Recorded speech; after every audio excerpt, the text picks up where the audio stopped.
Now we shall begin. You should answer the questions as you listen, because you will never hear the recording a second time.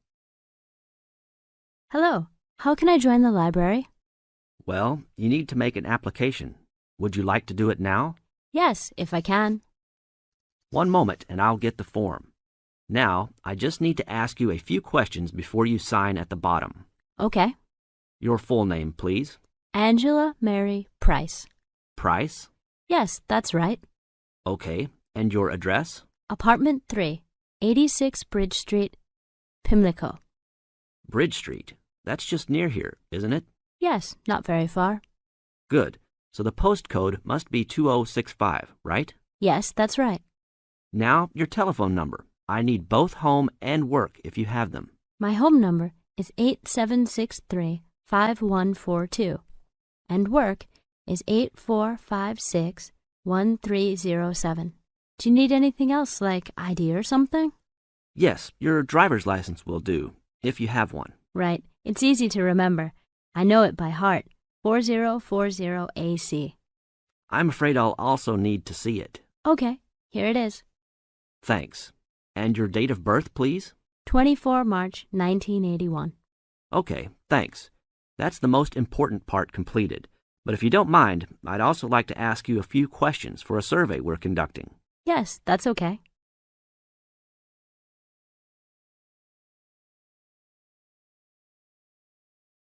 As the conversation continues, answer questions 6 to 10.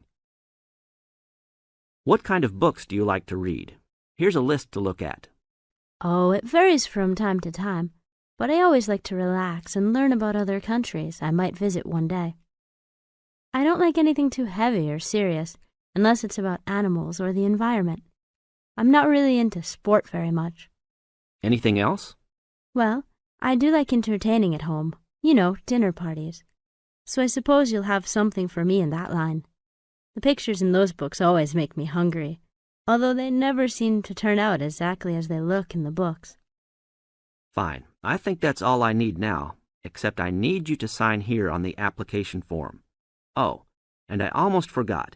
The membership fee is $20, which is refundable if you no longer stay a member. There you are. Do I sign at the bottom here? Yes, that's right. You can borrow books now if you wish, although your membership card won't be ready until next week. So if you want to borrow today, you can pick up your card when you return your first books. That's if you want to take some now. I think I will, but I'll have a look around first. Okay, take your time.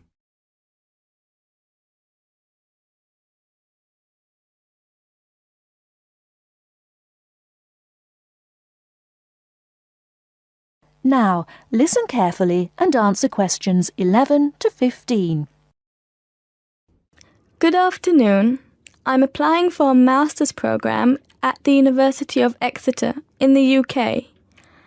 I'm planning to register for the IELTS exam at your centre next month.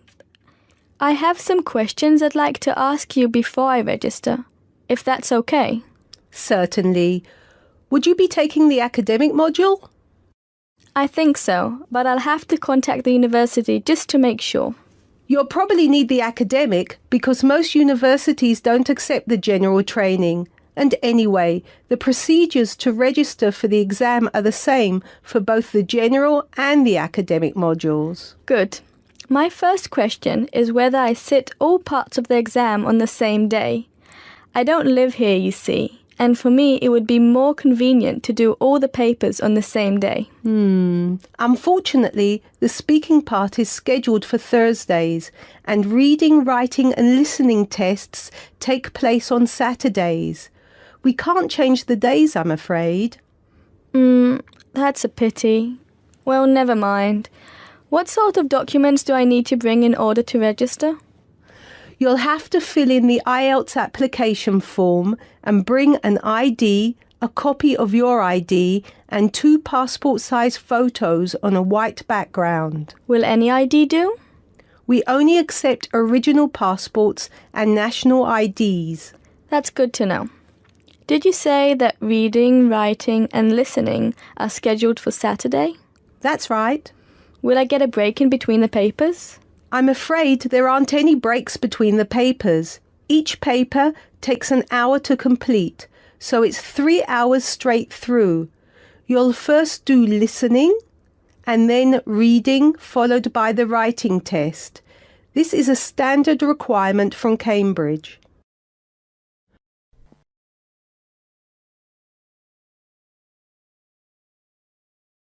Now listen and answer questions 16 to 20.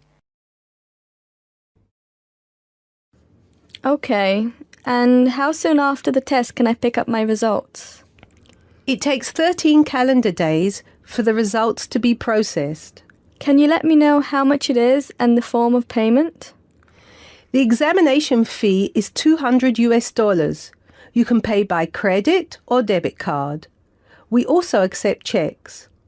We only accept cash as a form of payment in exceptional circumstances. And one last question. Can I mail you the application documents? Certainly. You can send all the documents by registered mail to our address, 47 Clover Place, New Rochelle, New York. Could you spell New Rochelle for me, please? Certainly. Newrochle.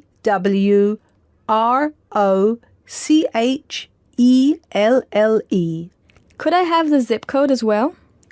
Sure. Our zip code is 10806. Thanks. You can also email us at inquiry@examsmail.com or phone us at 325-9082. I think that's all. Thank you very much for all the information. Bye. You're welcome. Goodbye.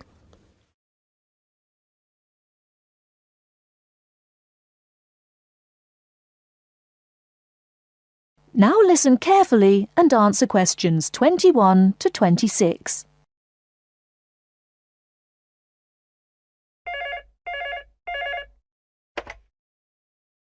Two four one 4331.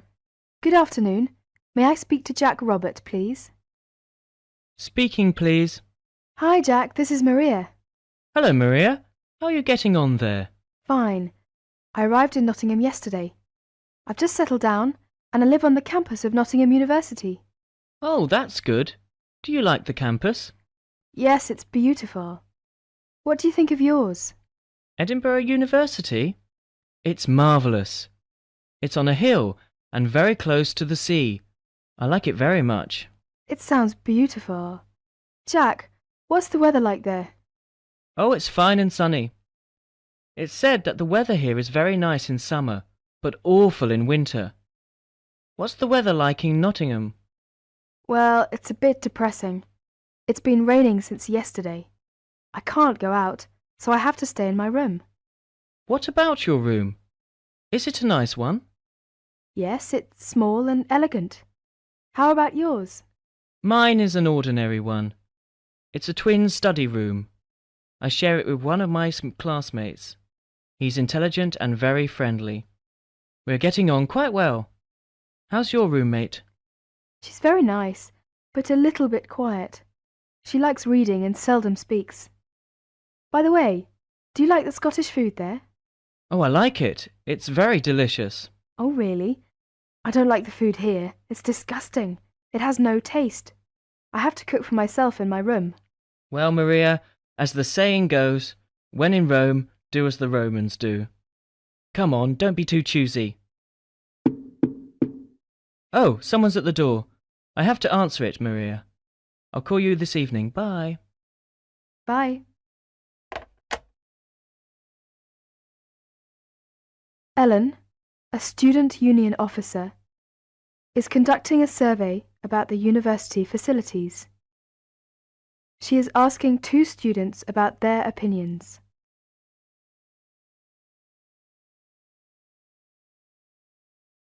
Now listen and answer questions 27 to 30. I'm Alan, and I work for the Student Union. Now, I'd like to hear your opinions about a few things in the university. We've asked for some volunteers to help us conduct this survey into how satisfied students are with the university facilities. First of all, let's take the lecture rooms. We could score them, for instance, 1 is excellent, 2 satisfactory, 3 rather poor, and 4 really bad. Robert, you first, please. What do you think about the lecture rooms here? Not so good, I'm afraid. I would score 3. They're too small for one thing. Sometimes we can hardly find a seat. Yes, but that doesn't happen very often. Personally, I think they're all right. They're comfortable, and the acoustics are quite reasonable. It doesn't matter where you sit, you can always hear the lecture. I would give 2 for them. How do you feel about the car parking facilities? Are they adequate? You must be joking. I can never find a car parking space when I need one, and when I finally do, it's a very long walk to the university's teaching building. I'd give it a 4. I'm afraid I also agree. We need more car parks urgently. This is perhaps one of the major shortcomings of this campus. It gets a 4 from me as well. I come to the university 20 minutes early just so I can drive around looking for a parking space. What about the computer centre then? I think it's first class. The software base contains a large selection of learning programs, language games, and word processing facilities. I would give a score of 1. I quite agree with you. It's very modern and also under the supervision of qualified staff who can offer help to us while we work, should we need them. Oh, good. Well, what do you think of the library facilities? Let's say the periodical room first. Well, I've scored that 3. I'm sorry to have to say, but, I think the room has poor lighting, and I'm disappointed about that. I've given it a score of 1. As far as I'm concerned, it's excellent and well stocked. Thank you, Robert and Mary. Now, let's turn to the photocopying facilities. I would give it a score of 2. Personally, I think it's all right and it's very helpful. Huh? I would score 3. I think it's too expensive for photocopying, and there are not enough machines.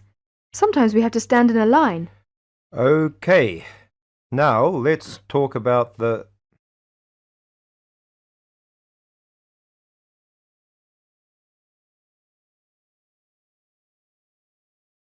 Now listen carefully and answer questions 31 to 40.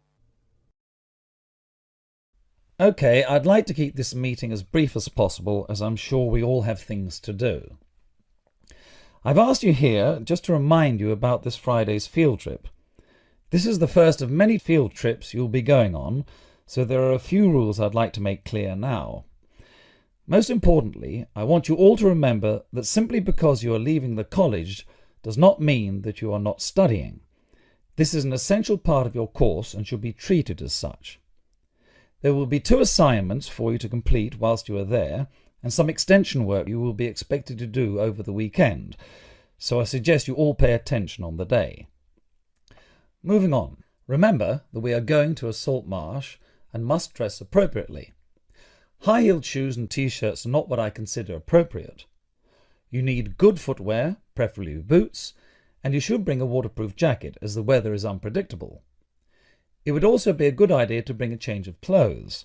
There is a chance you will get wet, and a 3-hour return journey in damp clothes is nobody's idea of fun. We will be on the marsh from about 10 o'clock to about 4, so you'll be given a light lunch. However, if you want to bring any snacks with you, then please feel free to do so, although we will be stopping for dinner on the way home. Now, this is the 4th time the college has been to Park Drive Saltmarsh, and so far we have never lost a student. However, remember that there are 28 people going, and if you are late, you will be keeping myself and your colleagues waiting, and at that time in the morning you will not find me very forgiving. Please try to arrive a few minutes before 7. If you are not here on the hour, you risk being left behind. For those of you who are being collected in the evening, you can expect to be back here between 8:30 and 9 p.m. But do warn whoever may be coming for you that the traffic is unpredictable and it may well be later. Before you go, I'll hand out your assignment papers and briefly explain what you have to do. Now, on the first page, All you are required to do is identify the flora and fauna on the page and find an example in the salt marsh. As I told you on Monday, you will need a camera for this. I recommend one of those disposable cameras rather than something more valuable, as the marsh can get very dirty. Now on page 2, you'll be looking more at the bird life on the marsh. You should be able to see what you have to do for this assignment, but there will be plenty of time on the way there to ask any other questions. Well, we'll stop there and I'll see you all on Friday morning. Oh, before you go, just a word of caution. The plants are there to be seen and photographed only. Remember that this is a protected site and we will have to get permission for this trip. If there are any problems, we may not be allowed to go again, and you will be spoiling the opportunity for other students. Okay, if you have any questions, come and see me later today or tomorrow.